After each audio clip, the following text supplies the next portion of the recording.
आप सभी को प्रेज द लॉर्ड, जय मसीह की। आइए अपने दिन की शुरुआत परमेश्वर के वचन के साथ करें।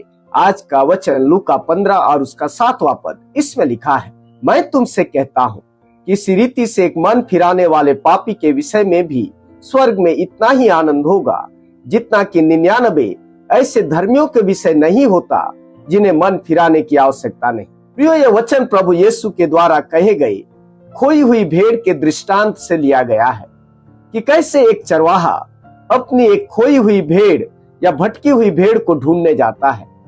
जब वो मिल जाती है तो उसे कंधे पर उठाकर ले आता है और अपने परिवार और मित्रों को बुलाकर आनंद करता है।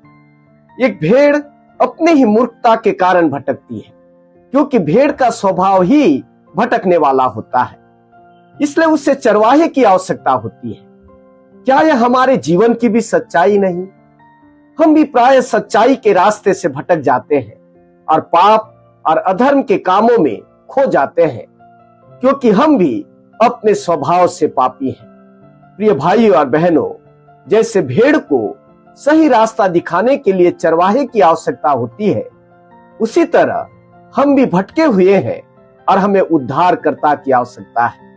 प्रभु यीशु ने स्वयं कहा है कि वो पापियों को ढूंढने और उनका उद्धार करने को आया है।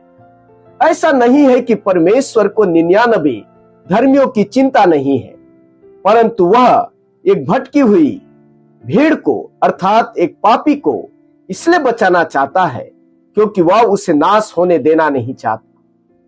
चरवाहे ने 99 भेड़ों को सुरक्षित स्थान पर रखा और एक खोई हुई भेड़ को ढूंढने को गया, क्योंकि वह जानता था कि उसका प्राण संकट में है।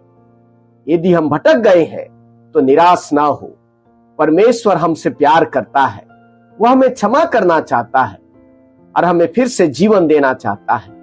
अतः जब हम में से एक भी अपने पापों से पश्चाताप करते हैं और परमेश्वर की ओर मुड़ते हैं तो स्वर्गदूतों और परमेश्वर के सामने बड़ा आनंद होता है। आपका दिन अच्छा हो। प्रभु आपको आशीष दे। आमीन।